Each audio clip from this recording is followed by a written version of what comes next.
Welcome back to another episode of the Mulligans and Milkshakes podcast presented by the Crimson Crossover Podcast Network. I'm Christian Sykes, joined by Matthew Travis and Charles Branch. How you guys doing today? Good. I'm glad to be back and talk some golf. Crazy 2 weeks that we have a lot to jam into a little bit of time. Yeah, I don't know how much I'll be able to talk about golf. I've been spending all my time just reviewing how to buy an EV car after yesterday's events on the 18th green. So, just trying to do my part, I guess, and change things up.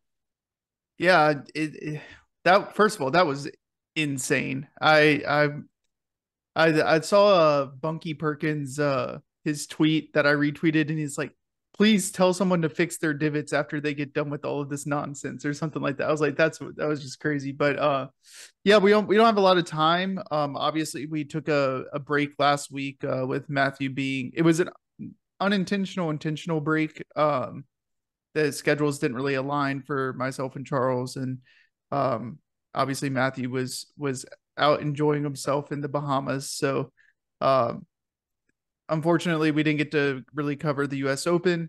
Um, Outside of the U.S. Open, which we'll get into in a little bit, just a note for Alabama golf. They did pick up a golfer, Dominic Clemens. I forget where he came from. Was it SMU? Not SMU.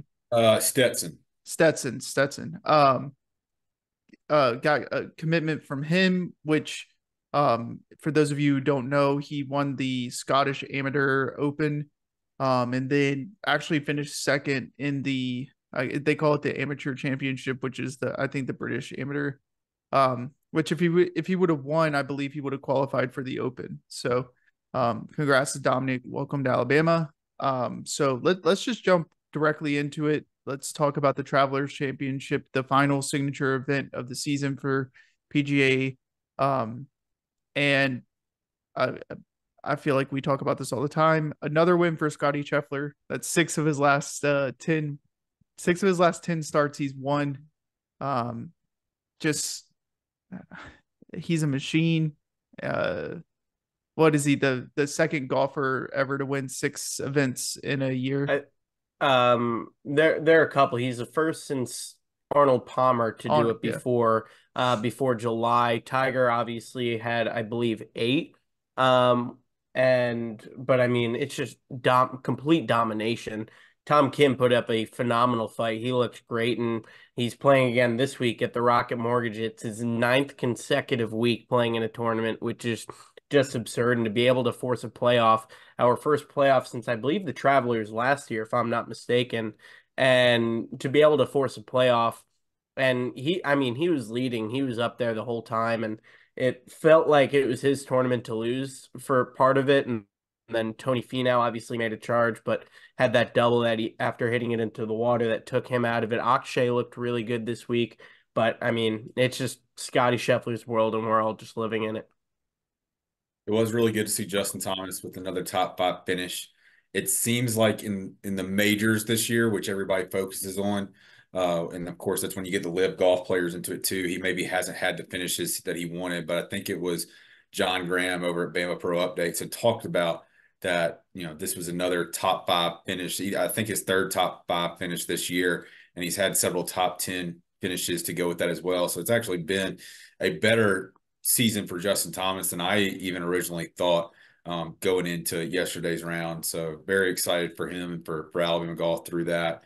It was great to see Akshay battling. It was great to see Tom Kim, two of the younger guys, two of the guys that are getting a lot of the headlines. I did go back and watch some of the antics on the 18th green, and they had the camera on Scotty, and I couldn't help but laugh when Scotty looks over his shoulder and sees all the cops running onto the green and just kind of like gives a chuckle, like, of course, cops want to be doing their job on a golf course. But honestly, the cops and security, I think, did a pretty good job taking care of that as quickly as it did.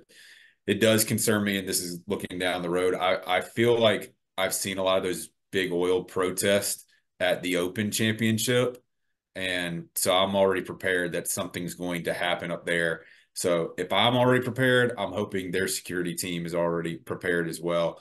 But it was a really great leaderboard. Obviously, really good golf when you've got several guys 20 under for the week, and probably a good way to finish the first round of signature events that they've ever had it. Obviously, coming out of the U.S. Open, there was some news about Tiger Woods getting an exemption into signature events going forward. And I don't have to get into this now, but PGA's got to figure some things out, as in my opinion, as it relates to signature events, regular PGA schedule, and with that, I would say Korn Ferry and PGA of America, and how all that's going to stack up, of course, with Live Golf too. It seems like Live has just made them throw things on the wall and see what sticks. And it just seems very discombobulated now, in my opinion, as far as who's going to be in it and what the format's actually supposed to look like at all these events. What would like what are you saying? What would your solution be? Like you want to see more Corn Ferry, more non top 50, top 65, whatever it is, golfers in those events? I want to see it how Major League Baseball, you obviously have Major League, you have AAA, AA, and Single A. If the signature events are basically what Major League Baseball is, then that's what they are, and have a field of just the top 70, top 75 guys, or top 70 with 5 sponsors exemptions, and Tiger would obviously be getting one of those for each one because people want Tiger Woods there. But what I want with that too is when one of those players event withdraws, just like a call up from AAA or AA to the majors to fill that roster spot, to keep the field at 75 events. And I think with that too, that if you have those guys playing signature events, I still feel like there's an opportunity for the PGA, just like they did this year, where I believe the Myrtle Beach tournament was going on the same time the Wells Fargo was going on. Still have a field there of guys that are trying to break through, trying to get into that top 70 to get into these signature events. I then have the Corn Ferry probably right underneath that as far as double A, and then single A, or what is it called? Instructional ball for the college players. Low A, high Yeah, A, yeah. that's what the PGA Tour of Americas would be. And then, of course, there's still, how does Live Golf fit into that?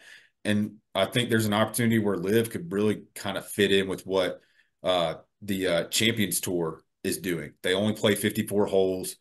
They don't have, they're not, doing golf but louder necessarily, but like at the regions, they had the 10th hole, par 3, was a party hole there. So it wasn't your typical quiet golf. And with all that, the majors are still the same. The qualifying for the majors are all the same. But I just think about, and I'm probably skipping ahead a little bit, Bryson wins the U.S. Open. You're not going to see Bryson in another PGA event until the Masters. He's the guy The who's, Open. but I'm sorry, another PGA event on this side in the U.S. You're right. He will be in the Open. But so he's the guy who I would say is having the best major year out of anybody. Scotty's clearly having the best year, but Bryson's having the best major year, of course. And now your golf fans are not going to see him play in the United States in a PGA event until the Masters. So again, that was Bryson's decision to take the money and go to Live. And it's obviously worked out for him because I think his form's very good right now. It allows him to probably be a little bit more of the mad scientist that he wants to be. But I think there's just some things as far as it relates to how the PGA is structured, how they're trying to do all these, different things as far as signature events and the rankings and all that. Look, I'd blow up the Tour Championship too, to be honest. I mean, with the year that Scotty has had, to think that he's going to go into the Tour Championship and only have a 2-stroke lead, like you should He basically. could start it. He could start at even par, and he would still win. It doesn't matter. Well, I agree. I agree with that, but you would think like with him having all these points, like he should have a much bigger lead than -2. I think it'd be more exciting if if you started at the St. Jude, take 16 players and do a match play tournament, and whoever wins that, the St. Jude, goes into the next event, which I think is the BMW. I may have some, but he plays with the next top 15 best players.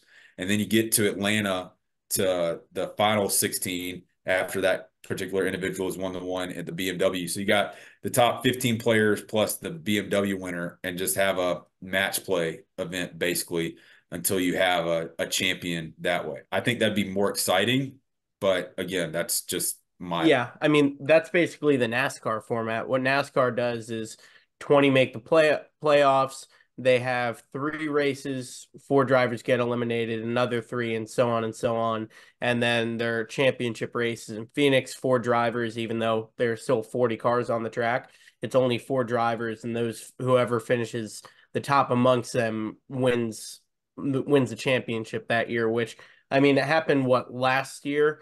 Whoever I think it was last year, someone won at East Lake, but they didn't win the FedEx Cup because they weren't uh because of the handicaps, we'll call it. They didn't win it, but I don't know. I personally I like the way signature events are, and I mean this week was kind of exactly what the PGA wanted with these signature events because it was a lot of big names at the top. Obviously, Rory didn't play because of what happened the week prior at the US Open, which we'll get into in a little while, but I mean that's kind of what they drew up. I did like what they did at the RBC Heritage, which is they also had the tournament, another tournament going on. It was what in Puerto Rico, I believe it was when Billy Horschel won. I like the idea that PGA Tour players are still competing and they're not required basically to take a week off because they didn't make it into those signature events. So if they have an alternate event for the non-signature event players to get into, I think that would solve a lot of problems. But I don't like the no cuts. I wish they would give me 100 players, top 50 plus ties get through to the weekend, or top 40 plus ties make it a harder cut to get into. So you're really cutting the field down to get those top names in theory. But I don't like the no cut because I mean look at Nick. He finished 66 out of what 70 this week, and he was 1 under. And I mean, if he's essentially playing for nothing this week, in which, I mean, I guess isn't exactly true because Cam Young shot a 59 and shot from like 47th to a tie for first when he was done. But I don't know. I don't love the no cuts. I mean, golf. I mean, if you watch the Netflix show, they're talking about cuts every 2 seconds and explaining what it is. But I like the idea of cuts. I like what they've done with the signature events because I mean, a couple years ago, I remember going to the Wells Fargo several years ago, and there was nobody playing. I mean, it's essentially this week at the Rocket Mortgage. There are no big names playing other than Tom Kim, who's just playing every week, and Ricky Fowler and a couple like middle of the way names who were in those signature events, but there's no Scotty, there's no Rory, there's no top players. And that's kind of how a lot of tournaments were before the signature events because they're all on different schedules. They don't like every course. And now the signature events, it's getting those fields together. And once they add live, those signature events will be even stronger because you'll add Bryson, you'll add Brooks, you'll add probably not Dustin Johnson because he's not playing well, but you'll add those top guys from live back into those signature events, making it even stronger. And that's where I think you would need the cuts because, but I don't know. I guess agree to disagree in that matter. Well, with that, where you said you're adding the live guys back in, which I agree, but there's a lot of guys that I think have become more household names, like an Akshay, that previously maybe wouldn't have had these opportunities to play in signature events. So is the PGA going to be ready that when, adding these live guys back and maybe Akshay or maybe a Nick Dunlap or maybe a Robert McIntyre, just throwing some other names out there, aren't in that top 100 field, do they have not necessarily competing, but corresponding PGA events that are going on at good courses as well? Prior to all of the things that happened at Valhalla, I feel like I remember hearing a lot of people talk about how do you get more tournament, how do you get a tournament out Valhalla? How do you get it more on a schedule where guys go play that course more often than just waiting for, a PGA championship or something like that? I think there's the opportunity, especially with all the streaming deals and people looking for content, that you can have multiple events going on. And of course, the big name guys are going to headline the signature events and be on CBS or NBC or whatever it is. But I think there's an opportunity for the PGA to capture some momentum and host some additional events that isn't just hosting it just to host it, that there are money making opportunities through that. I think, I mean, the question is, how do you determine the fields once the Live PGA merger finally happens, whenever that might be? I think the best way to do it would be if you've won since the Live since Live became a league. So I guess since last year, you're automatically in those signature events. If you've gotten what, two or three top tens in a major, you're into those signature events. Other than that, it resets every year, and it's starting with the first tournament of the year based on performance from then on. Because like Tommy Fleetwood, you need him in those signature events, even though he hasn't won, because he's always competing. And there are other names who haven't won, but they're always competing that should at least get in and get priority over those live guys, obviously. But I don't know. It's an interesting topic, and you're not the only one to bring it up this week because it was a popular discussion on Twitter with um, everyone just saying that the top was really competitive, but the bottom on wasn't exactly that competitive, which makes it for an interesting topic because there's not really a right way to solve it in a sense unless you like the way it's done. Well, and I'll add one more quick wrinkle into it. Talking about Live Golf and how they have the teams, and we talked about a couple of weeks ago, not really being like strongly feeling for a certain team or other than that. I think there's an opportunity to partner with the golf brands, Titleist, Callaway, TaylorMade, Wilson, let them draft their own players. And this may be more of a, you know, PGA of America's Corn Ferry thing where you have events where it's Team Titleist versus Team Callaway.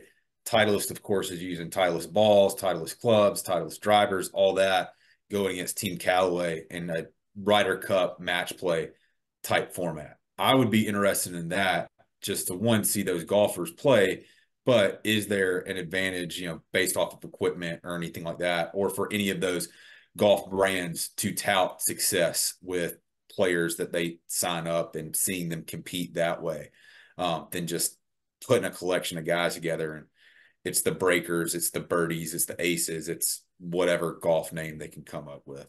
Well, I mean, the golf league will be starting whenever that starts up. You could do something like a PGA tournament with that, but obviously they're not everyone is playing, so it doesn't get everyone involved. But that would be interesting. Titleist would kill Callaway in that scenario, but it would be because I mean Xander's the only notable Callaway golfer right now, but Titleist TaylorMade would be fun because there's obviously a lot of TaylorMade, a lot of Titleist. Those are the two big ones, but that would be interesting. But I mean, back to the Travelers, that scene on 18 was insane. I saw a friend of the program, Doug Bell. He was in the background. He was on the 18th when that happened, and I was texting with him.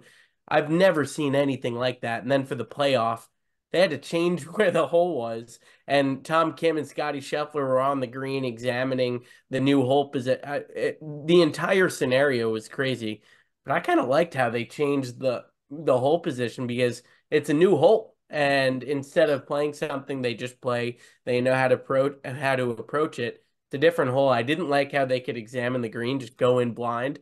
I think that would have been a lot more fun. I mean, it didn't end up mattering. Tom didn't hit a good shot and um, ended up losing it himself. But the scene itself was insane.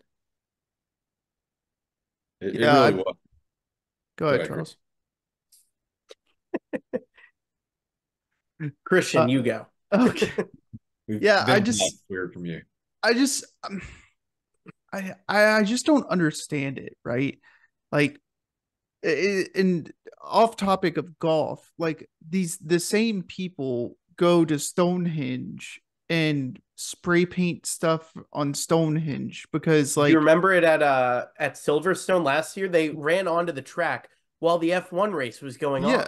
like, uh, and like I get they're trying to, you know, make a platform and prove a point and all of this. Like, I get it, and obviously it's working because we're talking about it. But Is it though? Because we're not talking about their mission, I'm, and we're just I'm, talking about the fact that I don't care what they were. We're just talking about the fact that they disrupted a golf tournament. I think if anything, it's hurting them. I just like it just doesn't make sense to me. Like, there's so many better ways to go about what they're trying to do besides getting people arrested, which is essentially what they're doing. Like their activists or whatever are getting criminally charged with things because they're trying to prove a point. Like, it just doesn't make sense to me. I mean, yeah, yeah. I think you put it perfectly as far as like what's the point? Yeah, we're talking about, but as Matthew said, we're not talking about what they were standing for. We're just talking about how ridiculous it was. I'm also kind of baffled like how they were able to get that stuff in. That's what I was thinking. It's It's not hard. I mean, we've all been to golf tournaments. It's not hard to get onto the course. right. But how did that get through security? The smoke bombs or whatever they were, how did they get through security? Yeah. Yeah, that will obviously be a hard look by the PGA and be a beef up of security for these next few events the rest of the way, I imagine. Well, I'll, Yeah. I'll say this for someone that's been, for all of us that have been to a golf tournament, it's not like they're patting you down. No. So as long as whatever you have isn't metal, like you could probably bring whatever you wanted into the tournament. So So what you're um saying is you're getting an idea from this and you're gonna go have some fun at the golf tournament?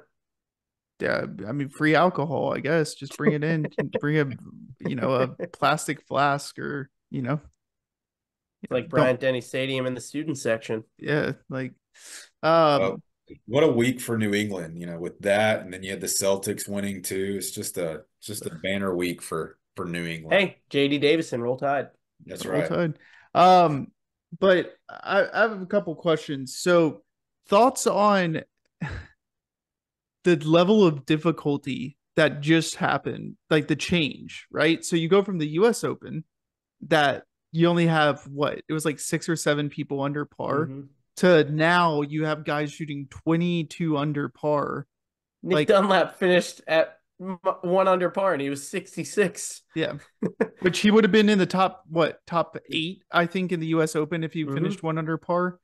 Like, I think that's the bigger issue that I have with we've talked about signature events and one, I think that they cram too many of them in too short of time. Um, I think there's a better way to do it where guys are going to be off the next 2 weeks, right? Because they're preparing for the US or for the Open. People go out to Britain, um, or wherever they're playing Scott, out yeah, of. they have the Scottish Open. A lot of them playing that. Rory already committed, and a lot of them, I think Scotty committed yesterday to it as well. A lot of them play that. That's in 3 weeks, I believe, Yeah. and then the Open is the following week. And so like now and then after that, right, there's not any big tournaments leading up to the playoffs, which is at Well, the this is also a unique year with the Olympics. So you that's will have a true. bunch of players in the Olympics, and that's I wonder with the signature events too this year. While these signature events are always on the schedule like they were this year, they didn't move anything around. You wonder if it's not an Olympic year, will they have one after the Open as like a last opportunity? I would say a last opportunity, but those 70 guys are going to be in the FedEx playoffs anyway, so it's really not a last opportunity for anybody to Well, necessarily get in. not necessarily true. Nick Dunlap's not in the playoffs right now. Okay, yeah, that's true. That's true. Um, Davis Riley's on the cut, or not on the cut. He's 60th.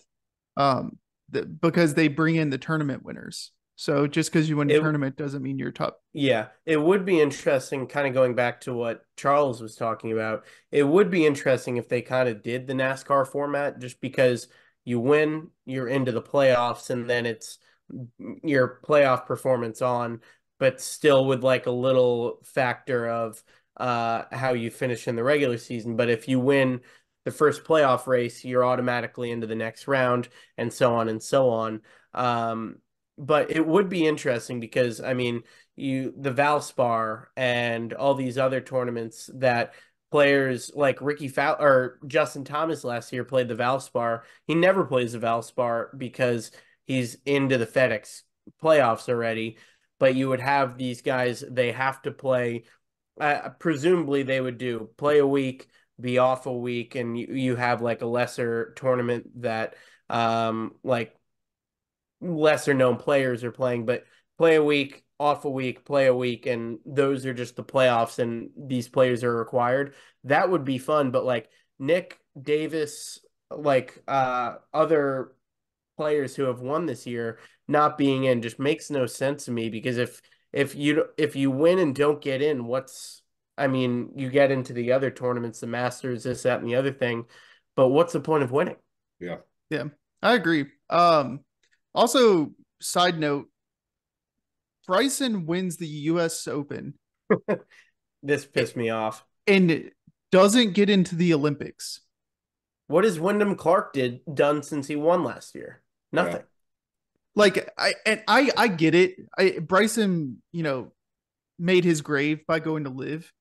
But if the US Open, the one that the US Open that represents the national championship for America, if that winner isn't in the Olympics representing America, then like what's it good for? Yeah. And So if Rory won, you would want him on Team USA too because he won the US Open? no, because he's not a US citizen. I'm kidding. I'm Yeah. kidding. But not only that, there are so many PGA players who have been playing better than Wyndham Clark too. Wyndham Clark has just not been good. I don't know what his exact stats are, but he's never once or twice he's been in contention, but since the players, he hasn't really been a factor. He hasn't really been playing well. And I don't really like I would rather seen Sahith Theegala. I think Justin Thomas is obviously he hasn't been playing well lately, but Justin Thomas, he just had a top five, and Tony Finau. There are plenty of other names that are playing better than Wyndham Clark, and it was based on official world golf ranking, but there needs to be some sort of decision making because Wyndham Clark, and we're going to say all this, and Wyndham's going to go and win the gold medal, but Wyndham Clark is far from he wouldn't have even have been in my top three other than the three who were picked. He wouldn't have been in my top three to take to Paris. Would you do it like the Presidents and Ryder Cup where you take the top players based, and I don't think it's based, is that based off world golf ranking or is that based off FedEx Cup? The Ryder Cup? Yeah. Um, I don't know because I mean Brooks played in the Ryder Cup last year, so it's not solely based on official world golf ranking because he wouldn't have gotten in. I don't exactly know the exact formula, but it does have it's a PGA sponsored event, so it does have it is based on FedEx Cup, and then for the top six, and then it's captain's picks for the rest. Yeah, I'm pretty sure it's FedEx Cup because Lucas Glover got the question about making the Ryder Cup after he won back-to-back events, and that was really the only way. I think he was obviously he could have made it as a captain's pick, but with the field, I don't think that Zach Johnson was going to pick Lucas. Yeah, I mean Justin Thomas was a questionable pick over Keegan Bradley and others who were playing really well last year. Yeah, and I guess that still wouldn't qualify Bryson for making it, but that just and I'm not a Bryson. I mean, I don't hate Bryson. I don't dislike Bryson. I'm kind of indifferent. I'm happy that he's having a good year, and I think that he's good for the game of golf. In the current state that he is playing, I think what he does for the fans, for the younger people, getting them involved, I think it's big, but it frustrates me, especially because as a person that religiously watches the Olympics, to have Wyndham, and no disrespect to Wyndham Clark, like he won the US Open last year, like he's a really good golfer, but like I don't know, it just irks me that he's like Bryson's not going to get to play when he's clearly, in his current form, one of the top four US golfers in the world. Like Top four, I mean, it's Scotty and then him. Every time we've seen him play in the majors, he's been either leading or making a charge. He was what, sixth at the Masters, second in the PGA, and then won the US Open. I mean, if he was playing weekly on the PGA Tour, I think I don't think Scotty would have 6 wins. I think Bryson would have at least, I would say maybe 2 of those, maybe more. I think we'd see Scotty, Rory, Bryson, and Xander, Colin, all of them would be fighting in all of these signature events like they have in the majors. And it it really does suck that we haven't found a merger because and it sucks for these national competitions like the President's Cup coming up this year. We're not going to see any of the live guys when they would definitely help the international team, and obviously having Bryson and maybe Bryson would probably be the only American to make the team with how Brooks and how Dustin Johnson have been playing lately. But I mean, like there are several that would definitely help out the international team. But it's just interesting. And Bryson gave the best quote he could possibly give about the Olympics. He just said, "I made my bed and I have to lay in it." It's a decision he made, and he understood the consequences. He would love to represent the U.S., but that's just not in the cards this year. So he's saying all the right things, which only makes everyone love him more and more and more. But it sucks for the average golf fan that he won't be in it, that John Rahm won't be playing for Team Spain, and that all of these guys just aren't going to be in it. Well, does John Rahm might still be in it because of Is his, he? I think his golf, I don't know what his golf ranking is, but like since he won tournaments last year, like he had a really good year last year. He Well, I probably mean, is. Bryson just won the U.S. Open and he's not in it, so Well, I don't. he's 2 spots away from it. He's like he's top 10 in the world. Bryson's top 10 in the world right now, and I think he was 2 spots away from making it as an American. Now, I could see certain countries having a different selection process than just That's the true. golf rankings. Whereas, Also, John Rahm's probably one of the higher rated Spanish golfers, regardless. So he probably is going to be playing in it. so talking about Bryson and his likability, or not a huge Bryson fan, but don't have anything against him. That's where I didn't feel like I got a lot of enjoyment out of the U.S. Open, and didn't really get a whole lot of enjoyment out of the PGA Championship as well, even though Xander won. With the Masters, yeah, Bryson was leading, but he fell off pretty quickly, and Scotty took a hold of it. But I feel like we've been conditioned for the past 2 years to do at anything but a live player win these major championships. And so Bryson's been competitive in all 3 of these. He pulls the one out again in the U.S. Open against Rory, who is adored by a lot of people with how he's tried to stand up. And, obviously those 3-footers that he missed are going to haunt him forever. But I've really struggled like where I kind of stand on Bryson, because there's obviously a lot of people that love him. I think you can see that he's matured a lot. There's a lot that I respect as far as the commitment to your craft, to make your own clubs, to go soak your golf balls in Epsom salt, to see not the buoyancy, but just making sure that they're balanced and all that. There's part of that I really respect. And then even though it's fair, his clubs have been ruled legal and stuff like that, there's some of it that just still gives me like this ick feeling of like, are you going a little bit too far with trying to find a competitive advantage, especially when you have the time off compared to the other PGA players that are continuing to play their schedule, and where live you've only got the 54 holes, and then he's got his YouTube thing as well. So look, credit to him. He's been fantastic this year. He's still not going to be one of those guys that I'm probably rooting for a lot of times, unless it is for a USA team, whether it's Olympics, President's Cup, Ryder Cup. There's still a lot of goofiness to him that I don't really like, but it's not that part of him I know is adored by a lot of people, and that's him. And I give him credit for being him, because it's obviously been successful for him on the course this year.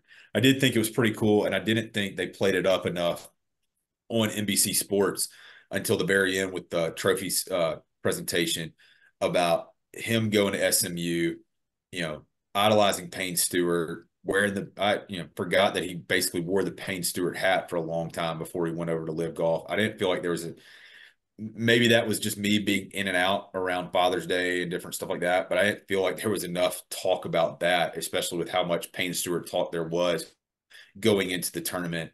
That I think would have been really interesting to hear as far as, Bryson's rise through SMU and how he kind of followed Payne Stewart's career growing up.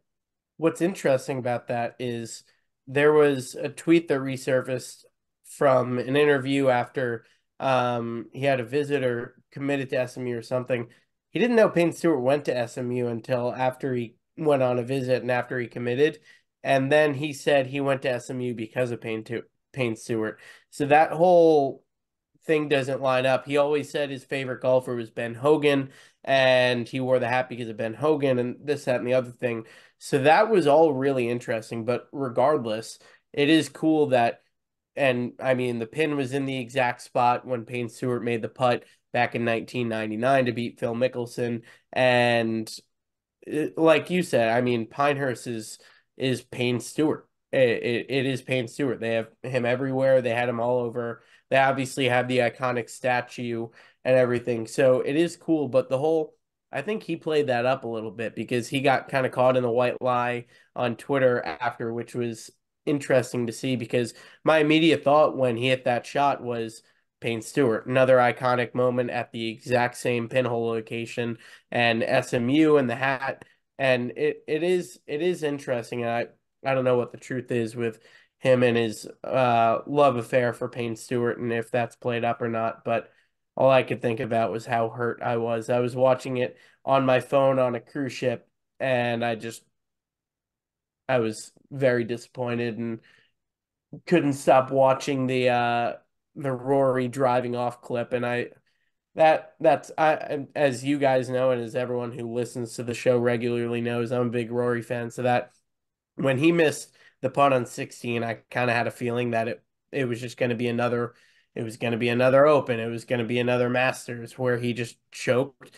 But this one felt different than the other two. It didn't feel like he lost the other majors. It just felt like he was beat. This one he just lost. And the putt on 18, John Rahm talked about it, how it was way tougher than it was made out to be on camera, even though it's a 4-footer. He should probably make it, but it was as tough a putt as you can have.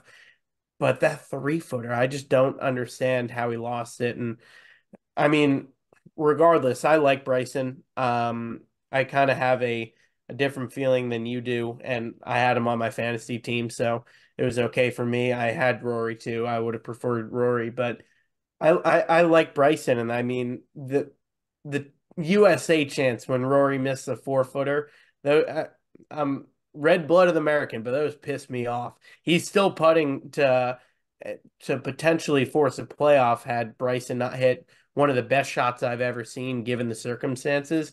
He's putting to potentially force a playoff, and their USA chants going on everywhere, and I don't know, that the whole scene was just chaos. Also, side note, if you're the oil protesters, why did you not protest the US Open? Why protest the Travelers That would make Championship? more sense. More eyes. Like, um, I I didn't mind the USA chance. I mean, I get it. Like they do it at the Ryder Cup. They Just do it. wait until after he taps it in. Yeah, it is what it is. Are we I, Well, making you're a Bryson stan, so that would make sense. I are we making too much of Bryson's shot? Like it was a good shot, and obviously there's no, a lot that shot was more difficult than what people like. but then the the Golf Channel correspondent went out there and basically made the same shot in the dark. He, After he put it over the green until Bryson got there. yeah, until Bryson sat there and told him what to do. But no, that I mean that is given the circumstances, that is one of the greatest shots I've seen in a long time. The Cam Smith putt from around the bunker at the Open to beat Rory, that was another crazy shot that ended up working. I mean, Rory, if there's a incredible shot over the last 5 years, it's happened to beat Rory, which is just brutal. But I can't think of a shot given the circumstances better than that in the past decade, really. I'm trying to think of anything like to win a golf tournament, to win a golf tournament, a major or a signature event or one of these, I can't think of a shot that was better than that given the circumstance. Didn't We almost had it on Sunday. If Tom Yeah, Kim had dunked that shot, which he almost did, that again, it's not a major, it's a signature event, but that would have been an incredible walk off. that would didn't have been unreal. And who was it that got the hole in one to make the cut at the U.S. Open too? oh, Oh, Francisco. Molinari. Yeah. Yeah. Yeah, that was insane too. But seriously, given the circumstances, to win a golf tournament, to win a major to that regard, I I I don't think the shot was played up enough Didn't Jordan Spieth hole a bunker shot at to the. win the Travelers? And I'm then he not like sure. threw he was in the bunker and then he threw his club and went like this. I remember. I'm It pretty sure it was. was at the Travelers a few I don't years think it ago. was the Travelers. I think it was in Texas. I think it was. Was it the John Deere? It may have been the John Deere before it moved to Silvis, Illinois. Yeah. Um, Um, and then Jordan Spieth, there was a shot at the Open when he was like right next to the club truck, and I think it was Titleist or TaylorMade, one of the two, and he nailed a dart. But I'm struggling to think of a shot in the past decade that would top that. Putting it to 4 feet out of a bunker, you don't get up and down, you're going to a playoff, or if you don't go up and down and you three putt, you lose. I can't think of anything that was better than that. When he was under the tree and then put it into the bunker, I was like, thank God we're at least going to a playoff. And then he just killed my hopes and dreams. Let's go back to um, Molinari real quick. Do you think he was happy with making the hole in one? To who? Molinari. Molinari making the hole Oh, in he was one. probably like, oh, I get to go back to Italy this week. This is great. Oh, I have to stay in North Carolina for another 2 days. He was probably doubled over in joy that he hit a hole in one and then he was making the cut. But it did cross my mind like, oh my gosh, did I really just do that? And I have to go play this course 2 more times before I can get out of here. Like, See, yeah, and I'm making some money, but I'm already a major champion. Like, I'm not going to pull this one off. like, and then you have the inverse of that, where you have Nick, who's in credit to outside of 18 on the second round. Nick played great golf at the Open. He was 3 over, which I know that sounds crazy, but as me saying great golf, he was Given even the par. leaderboard, that is phenomenal golf. He was even par on his round on Friday, and Thursday he played well too. it was the hole that Molinari hit a hole in one where he hit the green and it rolled off the back down into the next to the grandstand, and then he put his chip over the green in the bunker, then came back and put it in the. I was like, he triple bogeyed his final hole, which if he just double bogeys, he makes the cut. Like that's Yeah, the well, I don't know if he actually would have made the cut because I think it was actually just top 60. So that would have been what, 61? Would it? No, no, he would have made the cut. Yeah. So it's just one of those things that like it feels like, and again with the Travelers this week, and we kind of talked about it, like there's just certain lapses, throughout either rounds or a round where like Nick can put together 2 rounds right now of really good golf, and then it's 2 rounds of not so great golf, and that'll come with time. But me being I've been following him pretty closely, and it's just a little bit frustrating that like he's like almost there but not there. So talk um, about another tied golfer though, who we learned how to pronounce his name. Christian, how do you say it? oh, Frank. Sappin, what We the? never would have guessed that, but he was having himself a tournament. He obviously fell off a little on Sunday, but he was on the front page of the leaderboard for a while there. He was like tied for seventh and playing really well. Fell apart, but he was the only Alabama golfer to make the cut, and it was cool to see. I just couldn't believe when you texted the group chat because I wasn't. I was watching, but also not watching because I was in the Bahamas and on a cruise. And when you texted, it was Frankie Sapp, and I was like, that is just not right. They said it on the broadcast, so I know. I assume And it's then I turned it on and I was behind, so I heard it and I was like, what in the world? Because we were saying Capon and Capon and Capon and all this stuff, and it's none of that, not even close. But but I mean, he had a great tournament. Hopefully he can get a tour card or get more regularly in these PGA Tour events. But I mean, he made a course that was beating up the Scotty Schefflers of the world. He tied Scotty Scheffler, and he was playing better than him for 3.5 of the 4 days, and he played really well. And that was the lone blip on a phenomenal season for Scotty. I mean, it had me questioning coming into this week if that was kind of going to roll over and if he was going to struggle at the Travelers this week because the course just beat up Scotty Scheffler. I think the big issue for Scotty that week or 2 weeks ago was there's no rough in Pinehurst. Like there's just no rough. So if you don't hit the fairway, the course is gonna eat you alive. And for a lot of these courses, like rough penalties aren't that big of a deal. Um, and like the maybe a stroke, maybe on the more difficult courses, but like you had to be the most accurate driver or be able to hit Or be Bryson yeah, DeChambeau.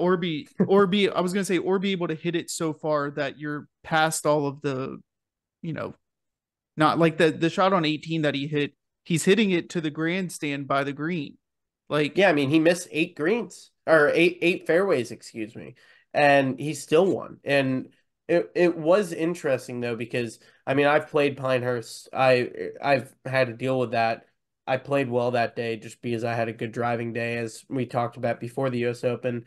But it is interesting because we talked a lot about the wild grass and the native areas, the native grass and all that, and it just didn't really affect them. I would like to see them have a little more of that native grass, fill in those gaps before they host it in 2029, because we talked all about it and it didn't impact the winner at all, which was interesting to me. So maybe fill in those gaps a little bit, give me a little more native grass. And Smiley Kaufman, he put out the list of all the different types of grass, and it was like a 3-page packet of all these names like Chinese fir and all this stuff. And he put out a funny sentence of like 8 different ones that could be a real scenario.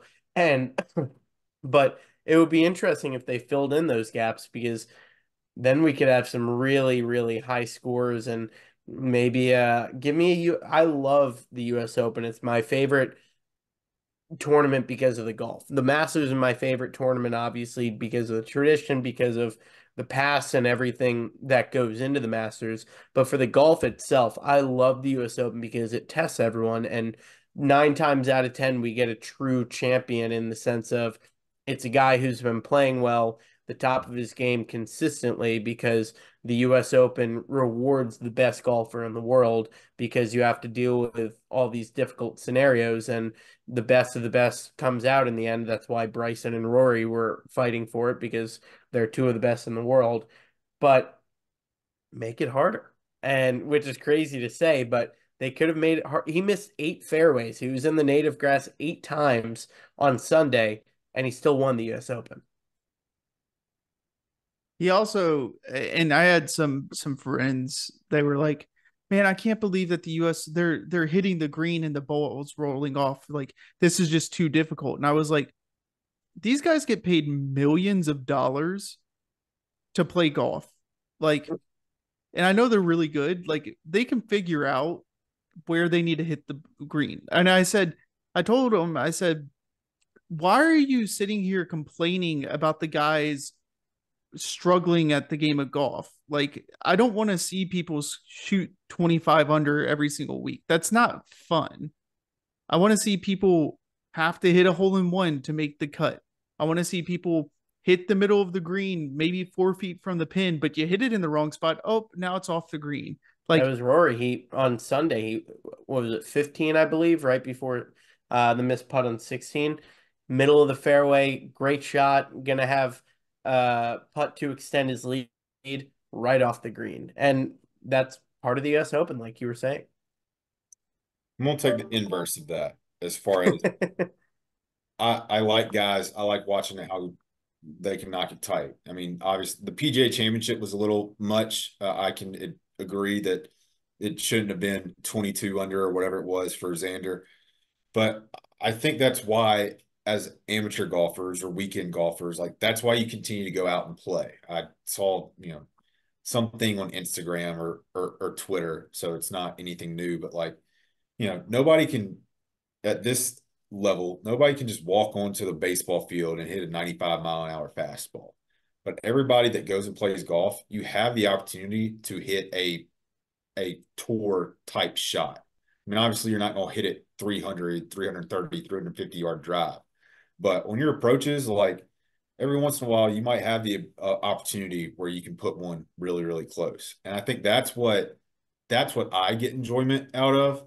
And I'm also one too. Like, look, if I want to watch bad putting, I'll just go to the putting green and watch myself putt for 4 hours. Like y'all know my putting struggles right now. So I'm one that I didn't love the US Open and it maybe have to do with a lot of other factors with Live Golf and with Bryson winning and all that too. Um, but I do like the guys seeing them perform at a really high level that produces, scores in the 15, 20 under at times. I'll ask you, Christian, too. Charles, what's your ideal winning score I relative to par?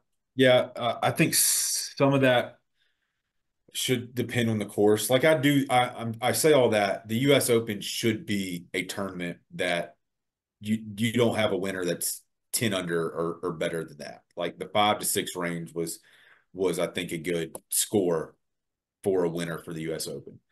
Masters, I like to see somebody in that 13 to 16 range. And I especially like to see somebody that gets hot on a Saturday or a Sunday on a back nine. They don't have to win it, but I do like the weekend roars that somebody gets when, they eagle 13, they eagle 15, they birdie 16, they get another couple birdies in there as well and just get really, really hot. Um, the Open Championship coming up, that's one too. Like I'd like seeing somebody at 12 under, but if it's not necessarily the golf course that's doing it, but Hmm. the conditions, like the rain and the wind that's keeping guys at like 3 or 4 under, that's different to me than just having a tough golf course because of turtle shaped greens and, really thick rough or stuff like that. So, and then the signature events, I would put them in the 13 to 17 range as well. What we saw this week at the Travelers, that should be at Charles Schwab event or something like that, where you got somebody that, puts it together. What Nick did at the American Express, like a course that's gettable and, gettable for a lot of guys. But again, you still got to be playing very, very well to get to those numbers, than just rolling up and trying to make it happen over 18, 72 holes. Mine's 9 to 13 under. I think that's a good sweet spot. I think for a non-major, I'd agree with you. For the US Open, I like it like give me a 2 under winner, give me an even Yeah. par winner. I love having that 1 or 2 tournaments a year max where it's just absolute carnage. It's you pretty much just have to get lucky, play good golf. It's a combination of playing good golf and getting lucky to win. Like if that stayed on the green, Rory wins the US Open, even with the putts, because he wouldn't have had as difficult of a scenario. He might have made birdie, and all of a sudden Bryson would have had to hole out from the bunker. So it's a combination of luck and skill to win the US Open. Give me that like once or twice a year. The rest, like the other majors, so the Masters, the PGA Championship, ideally I like it like 8 to 10 maybe, and then the other one, I love like a 6 to 8 under winner. That's my favorite because it means it was a tough course and someone played really well. If it's 23 under, chances are, except for when Nick won it, when Davis Riley won it, a couple others here and there, chances are it was just Scotty Scheffler or Colin Morikawa, someone like that, and it's not interesting. But I do think if it's 6 to 8, a Davis Riley, a Nick Dunlap, a whoever it might be could get lucky and could just be playing good golf, and it's a combination of the two that propelled them to the top of the leaderboard. Like Matthew Pavant, he hasn't been. He obviously he won this year, but he hasn't been like he's not always there. He's not in the majors. He's not in the signature events, but he got lucky. He was playing well, and because of it, he was in the final group with Bryson on Sunday. So I love the carnage. I love the combination of luck and skill because if it's just luck, we're just gonna have Scotty winning every single week, Yeah, and it also which we have anyway. well, it also makes it more kind of like you said, like Cam Young shot a 59, right? And like people were just like, okay, he shot a 59. But then the other Well, guys were the shooting, Traveler or that course is where it happens. Jim Furyk's 58 was there too. but like, and then other guys were just shooting 62s. Like there was nothing, right? And like, it kind of deval. And someone made a tweet, and I'm not going to that extent where they were like, oh, well, with all this equipment and stuff, that it's not really a true 59 or whatever. But I don't go that far, but like it devalues, someone going out and shooting really, really low, right? And I just think that like if it was 9 to 13 under, you have a guy that goes out and shoots maybe 7 under, 8 under on a round, and he's in a position, but like the rest of the rounds, like he's maybe shooting 2 under, right? Yeah, that was the Masters this year. Bryson shot what, 7 under on day one and then kind of just stayed there. And he was in contention on Sunday. And like that's what I prefer, because then like it makes me watching it, like I'm gonna get excited because I see a guy that's shooting low, and then everyone else isn't really shooting low compared to everyone shooting low. Okay, well now this guy just shot 11 under. Like that's not it's not as fun for me. I think so. That's um fair. And we'll get to Thomas Ponder in a second because I do want to talk about him. But we learned about it. Many didn't know about it because it hasn't happened in forever since the iconic Tiger playoff. But it used to be an 18-hole playoff on Monday. Now it's a 2-hole aggregate, and you keep going with two more, two more, two more, etc. until there's a winner. What do you guys prefer playoff format wise? Obviously, this week it was sudden death at the Travelers. The 18-hole playoff, Rory and Bryson going at it on Monday would have been awesome. I like the 3 hole playoff that the PGA Tour does, or the PGA does. I like the 18-hole playoff. And that's kind of, I guess, what I was talking about previously about getting match play in for the playoffs and stuff like that. I think having them come back out there and grind for another day, especially to go win a major where anything could happen over 3 holes. So I understand the need to be dialed in and to be focused, and every shot matters.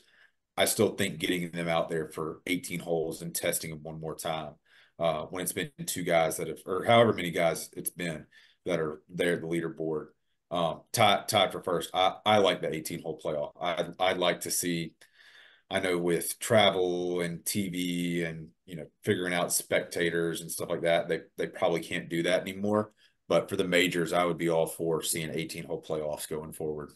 The storylines that would have gone into that, the thought of the most anti-live guy there is in the world versus the guy who left for live going at it for 18 holes, and the same spectators following them every single hole, running from the green to the tee box and to the fairway and back to the green and so on and so forth. That had me so excited. I knew it was only 2 holes, but the thought of the alternate universe where they play 18 holes on a Monday had me so excited. And I wish it was just, the US Open was the only one who did that. So I wish the US Open kept it. And I agree with Christian. I like the 3 hole because like we saw with Tom Kim this week, he got screwed because of a bad shot and a bad lie in the 1 hole. But if there's 3 holes, he can maybe come back for that. Probably not, because you're going up against Scotty Scheffler, who just does not make mistakes. But the thought of one shot isn't going to absolutely kill you if it's a one shot or a 1 hole or a 2 hole aggregate, that kind of takes away from the playoff, because it was a playoff, but we knew from the approach shots who was going to win. So there was no anticipation, and it was kind of anticlimactic for our first playoff, and God knows how long, because I was so excited when it went to a playoff and watching them on the 18th green, learning the new pin. But like, if it was a 3 hole, it would have made for more anticipation, more but it is what it is. But yeah, I think a 3 hole, aside from the US Open, give me one 18-hole playoff a year. So, before we get in, or let's talk about Thomas Ponder, who I think finished seventh, tied for Seventh, seventh. yeah. Not a great Saturday. He shot a 70 on Saturday when he went into the weekend, his first professional tournament of his career, and he was tied for the lead going into the weekend, and he had the solo lead until the afternoon scores came in. So it was really cool to see. We're gonna have him on somewhat soon. I was texting him this weekend, but it was awesome to see Cannon on the bag for him too for the weekend. Cannon, despite going 1 under through the first 2 rounds, he didn't make the cut. It was a low scoring tournament, but cool to see Thomas, who he didn't have the full PGA Tour Americas status like Cannon does. He just got in. He got in for the rest of the season. There's only a couple tournaments left. Um, he played phenomenally. I mean, I'm looking at it now. He went 64-63 in his first 2 professional rounds, 70 and 67 on the weekend, which, with the winning score being 21 under par, is just not going to be enough. Most weeks, 16 under par would have you either winning or second place at worst. But I couldn't be more proud of him. It was really cool to couldn't watch, unfortunately, but really cool to follow along and see him fight for the lead in his first professional tournament. It was really impressive. Yeah, and Cannon put out a tweet. He was like, "Man, he's like, I shot 2 under par and didn't make the cut. Now I understand professional golf." I was like, "That's got to be brutal," because like shooting 2 under par, like that's good. Like, and in college golf, like that's a pretty good score. 2 under, and it just Yeah, kind of. he was talking about it on Twitter, like you mentioned. His putter was what kind of hurt him. But Thomas also beat Neil Shipley, the low am from the Masters and the US Open. Thomas beat him by 1 stroke. So it would be really cool to see Thomas pick it up. And then how cool, like, how cool would it be if Thomas and Cannon were in a playoff or fighting for the lead on a Sunday? That is what I'm cheering for at some point the rest of the season, which, like I said, they only have a few left. But the thought of them going at it on a Sunday would just be awesome. And so now we're gonna get into the Rocket City or Rocket Mortgage Classic. I don't know why I Rocket said Rocket Mortgage. City. But before we do, I want to talk about this story that I don't know if you guys have been on Twitter today. But there's a pretty interesting story that's come out. A qualifier, Nick Benz, I think I'm saying his name right, is an employee at Golf Galaxy, which that's not saying like, oh, he's just a random, Joe from Golf Galaxy. Like he's been trying to qualify for PGA events. He's been in Q school, and so like he's a professional golfer, but in his day job, he works at Golf Galaxy. Um Qualifies for the Rocket Mortgage Classic on a 5 for 6 or 6 for 5 playoff. Basically, meaning there were 6 people in the playoff for 5 spots. But not only did he do that, like, no, okay, that's a cool story. The man drank 3 beers before the playoff. And he said 3 beers were optimal for him to be able to play well because he wouldn't think about his nerves. and he qualifies for his first PGA Tour event by doing this. And so I was following along on Twitter, and that's and he's scheduled to work tomorrow morning at 7:30 in the morning at at Golf Galaxy. You could have gone a lot of ways, but I don't know if you saw this story on Twitter today, especially after the last week. But and the live golf video, I won't get into what happened, but it was screamed after every shot, and live kind of went into it. I'm sure you guys know what I'm talking about, but I thought you were going there, and I was like, why are you bringing this up? That is what he's never played in a PGA Tour sanctioned event. 3 beers before the round, goes out No, and before qualifies the for the Rocket playoff, Mortgage. not before Yeah, the playoff. yeah, yeah. It that's just insane. That's ridiculous. So Yeah. if he can do it, I can do it, right? You have to take a breathalyzer before you tee it up on the first hole. Imagine that. Well, we Scotty would get a little afraid if you got cops running onto the golf course to test people. So let's not go that far. Yeah. But the guy goes out, shoots a 65, then gets into a playoff and makes a play. He's teeing it up this week at the Rocket Mortgage Classic. So, shout out to Nick. And we had a science teacher in the U.S. Open 2 weeks ago. Big year for the average Joe. Really Uh, is. And speaking of this, I have a. You want to get into Matthew's minute and then fantasy, or do you guys have anything else? I'm good. Yep. I have my favorite. I broke Hold the on. Sorry. streak. I did break the streak, as y'all know. Oh yeah. Yes, Yeah. we need to get into this. So for the people who don't know, what was the streak? The streak was I had made so one, I've had the opportunity to play a lot of golf recently over the past 2 weeks. Basically every day except Mondays, of course, when the course is closed. And I had been playing a lot better, at least from tee to green. Over I think it was at I was playing my seventh round in the past like 9 days. And at that point, I had 51 greens in regulation, but zero birdies. It's probably like 15, 16 over those 51 holes. Finally, had the opportunity to play Willow Point with my brother Hunter and my dad.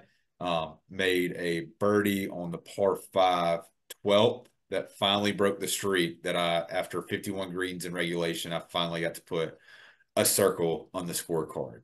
And then went and played yesterday, had 6 greens in regulation, but there was a birdie on the first green in regulation that day too. So putting has been a major issue for me. I was trying some different things as far as hand placement on the club and like how close I was holding it to my body and stuff like that. I'm really struggling to keep it under 36 putts right now. But even with all that, and we just talked about Cannon with Thomas. I feel like I have to give Cannon a huge shout out as far as what he told us with, look, play up on the tees. Don't feel like you have to play from a certain level just that's because they're members tees or that's where everybody else plays from. Him telling us to do that, I took that to heart. I feel like it's allowed me to play better with my wedge game. I think it's slowed my tempo down. I now hit the ball farther off the tee that allows me to hit more wedges into greens, which of course is helping with my greens in regulation. But I wanted to give, look, he was obviously on the bag for Thomas for those last 2 rounds. If it doesn't work out where he can advance, there's definitely a world for there's definitely a career in golf for Cannon, even if it's not playing, in my opinion. So I think you need to take something from Nick Beans. Try pounding 3 beers before a round of golf, and maybe you can putt. You know, so when I go play, like it is exercise for me. Of all these rounds, I've walked all 18 holes except for two. For Father's Day, carts came with it, and then this past Saturday we got a cart as well. But I go out there to go walk 18 holes, get my steps in, take care of my body, take care of the mental side as well. So I don't know if beers will be in my pregame routine. I don't really have much of a pregame routine except get there before the tee time and maybe putt for 5 10 minutes, and that's really not helping as it is right now anyway. But I'll leave Nick's three beers before teeing off to him. Hey, I'm just saying it might be worth a shot. It might steady the hands and the nerves a little bit, I guess. You know what? And we'll get to Matthew's minute after this. You know what? This is going to sound wild, You know what helps me with putting and what has helped me is playing the PGA Tour video games. I'm not joking because they have the little grid of like where it goes, like where the ball goes, and like it helps it for whatever reason. Like when I'm going up to a green and I'm about to putt, like I visualize that grid and like it helps me kind of like see where it's go. I don't. It's really weird, but maybe you need to play some video games. Maybe that'll. Either that or y'all saw the videos I sent y'all of Wilson and his putting ability. I need to get some lessons from my 4-year-old on how to putt. Don't think Match about it. like Just Chuck, hit I'll it. teach you a thing or two. Just hit the ball. That's all you. Don't worry about it. Don't overread it. Step up, hit the ball. It'll go in the hole. Putting Okay. advice with Christian. Yeah. That's one thing about my game that's pretty good is putting. Uh, uh, so Matthew, what's your minute this So week? it's my favorite one yet, and you guys might not like it as much as I do. So you each get 3 strikes. I need a winner from this season. So if someone's won multiple times, they're done. So you guys are gonna name. We'll start with I believe Christian has the first pick, so Christian will get to go first. I need a winner from this season. So once you say someone, if they've won this year, whether it's one time, whether it's 6 times, they're off the list. If you say someone's name who has already been picked, Christian, stop looking him up. If you say someone's name who has already been mentioned, that's a strike. You get 3 strikes. Christian, stop looking him up. I'm not. I'm looking at my fantasy. I see that screen lighting up your face. No, no looking it up. If somehow everyone is named or and you guys still have strikes remaining, I'm gonna start naming tournaments and I need the winner from that. I don't think we're gonna get there. I hope we do, but I don't think we're gonna get there. And on top of it, you have a 20-second shot clock, so no thinking for a minute straight like we had for the college one that took a while. I don't like these. I Um, know you don't. I love them. so I'm gonna pick the easy one, Nick Dunlap. So I'm going to go with Akshay. There That's a we good one. go. That was the drive chip putt one that you were talking about. Yeah, I Christian, while you were gone, said he thinks he can only name like 4, so you might have a significant advantage here. Yeah, Scotty, obviously. Oh, he's won this year? Yeah, Rory McIlroy. Xander, Bryson. Okay. Davis. Has Eric Van Ruin won this year? He is not. There's a strike for Charles. Rob McIntyre. There you go. Ooh, I'm going to struggle a lot more than I originally thought. Uh, I off of the recording, I literally listed all of these. So like, trying to think about I told him I didn't name them, but Rory has already been named. The Zurich winner counts for both. with Lowry. There you go. I didn't mean to, it No, wasn't you're good. exactly a hint, but it's important context. There you go. The one I'm trying to remember who won the one tournament that we haven't picked correctly as it Well, you relates. you just said Lowry, so yeah. So you there it already is for picked. you. No, Oh, but the Christian. one okay. Well, yeah, don't give it away for Christian. I know. 20 seconds is starting now. What is the one that? Oh, Billy Horschel. There you go. I was hoping someone would get that. The alternate event. Yeah, That was the one in Puerto Rico. yeah. hmm Well, there were 2 tournaments in Puerto Rico this year. Counting them for both. Yeah, I may be toast now. There's some big names still up there. That have won this year. hmm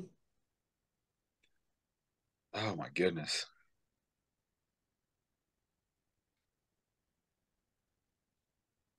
That's gonna be 20. There's Yeah. 20.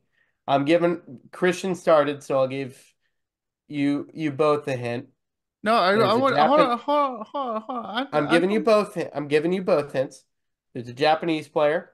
There's a player not named yet on the U.S. Open, or on the American team for the Olympics. There is a player who passed away this year. There is, I'm taking a look. There is, and those are like the ones I think you guys should be able to get. Hideki, There you go. Grayson Murray. There you go. Colin Morikawa. He has not won this year. What? Wyndham Clark is the one. There you go. I don't Did like Win did Wyndham win was it the Sony? Yeah, the Pebble that was Beach. and Grayson won the Sony. Grayson won the Sony, yes. Okay. I also said earlier a player who has who competed at the US Open who has won this year. I gave that hint out while we were recording. Wait, what? A player who competed at the US Open in contention who has won this Oh, year. I thought I was like, Oh, I know who you're talking about. I don't know what you're Charles talking is 2, Christian is 1. I don't know what you're talking about. But You got 10 seconds. has Brian Harmon won one? He has not won this year. Is it my turn? I'm about to lose, but it's fine. Matthew Pavon. There you go. Oh, That you was who I did was mention talking that. about. Yeah. How many are left? There's 1, 2, 3, 4, 5, 6, 7, 8, 9 that are left. 9. Okay. Charles Branch. One of them competed at the PGA. One won the first tournament of the year. One is a Canadian who. Ooh,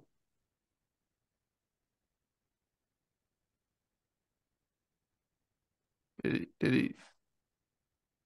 Oh, he's back. and there are 2 Canadians who have won this year. Oh, Taylor Pendrith. He has won this year. We haven't named everybody. I know you just rattled off some that while I There was are 8 left. transition back. There's 8 left. There's 8 left. Oh, so this would be going back to like The Century. The Century is the first. Okay. Who has not been named, which was a signature event.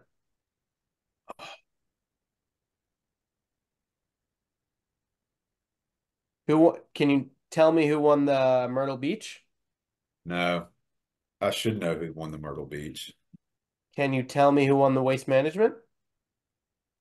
Gosh, I can't even do that. What about the Mexico Open or the Cognizant?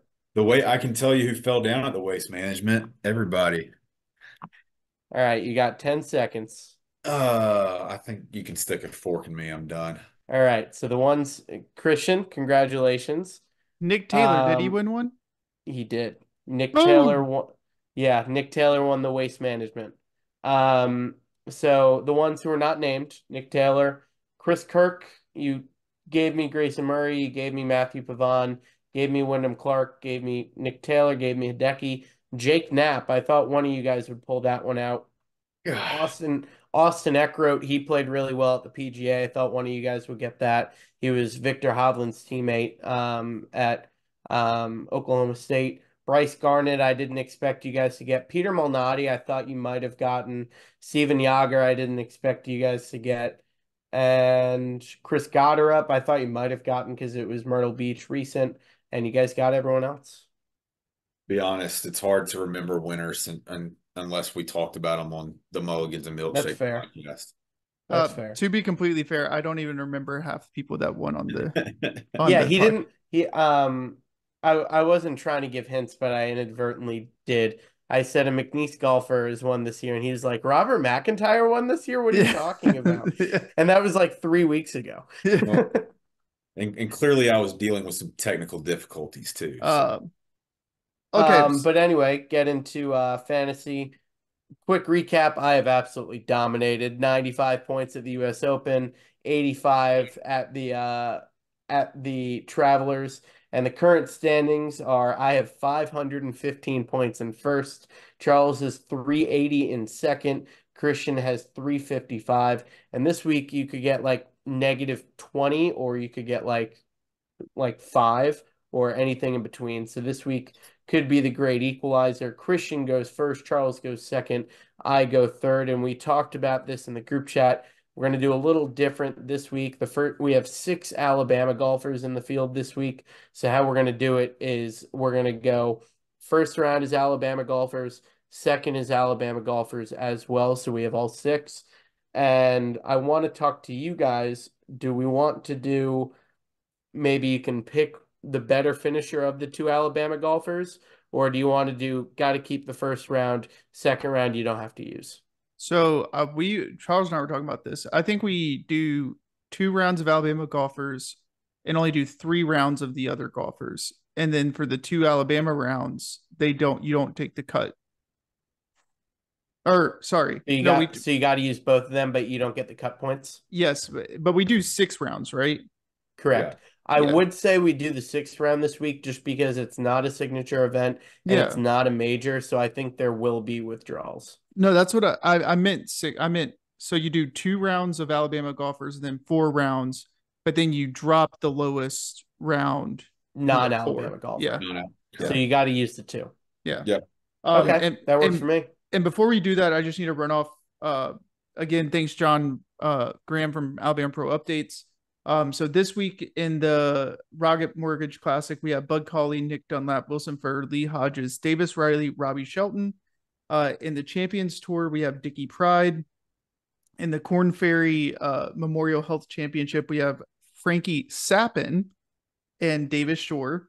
PGA No Tour longer Frankie C. PGA Tour Americas, we have aforementioned Cannon Claycomb and Thomas Ponder. The Tartan Pro Tour, we have Gavin Monahan. LPGA, we have Luke Reber, Abe, Cheyenne Knight, Kristen Gilman, Polly Mack, Benedita Moresco, and Emma Talley. The Epson Tour, we have Sarah Edwards, Angelica Moresco, Lauren Stevenson, Kinsey Wright. And then we have a couple of amateur events. Kennedy Adams is playing in the North and South Women's Amateur Championship, which, for those of you who don't know, Nick Dunlap won the North South, I think, last year at Pinehurst for the men's. And then the North South Men's Amateur, we have Connor Brown, Jones Free, John Grizz, Nick Gross, William Jennings, and Chase Keys. So good luck to all of the Alabama golfers. And let's get into fantasy. So who has the first pick? You do, good sir. Well, let me pull up the first pick, Nick Dunlap. I'll go Lee Hodges. Lee Hodges, so that leaves me Davis Riley in the first. And on the come around, sorry, Charles, I'm going friend of the program, Rob Shelton. Hoping he was going to fall. That's okay. I'll had Wilson Furr on the team a couple times. It hasn't really netted a positive result yet, but we'll go back with Wilson Furr for my choice, and I'll give Bud Cauley to Christian. Oh, let's go. I'll absolutely take Bud Cauley. And then I will take Tom Kim. I'm gonna go Will Zalatoris. Ooh, that leaves me with Mr. 59. I'll go Cameron Young. And then on the come around, I will do Akshay. I'm gonna go Eric Van Rooyen. So I'm gonna have a little fun this week because I'm in last place. I'm gonna go Steven Yeager. Winner this year. Couldn't name him. You said Eric Van Rooyen, right? Charles? Yes, I did. And you have the come around, Christian. Steven Yeager, and then dang it, I had a whole list. Then let's go Jake Knapp. Another winner this year who was not named. I actually was about to pick Jake Knapp, believe it or not, in a field of nobodies. We were both about to pick the same person. So I will go Maverick McNeely for my pick instead. I was gonna pick him with my last pick. Best name in the sport, Maverick McNeely. Um, Minwoo is still there, but I don't know about Minwoo. I will go Keith Mitchell. I like the way he's been playing, and gotta go Mr. McNee. So I'll go Robert McIntyre. Ah, crap. Actually, I'm switching Keith Mitchell. I'm going Ricky Fowler. Oh, it's good.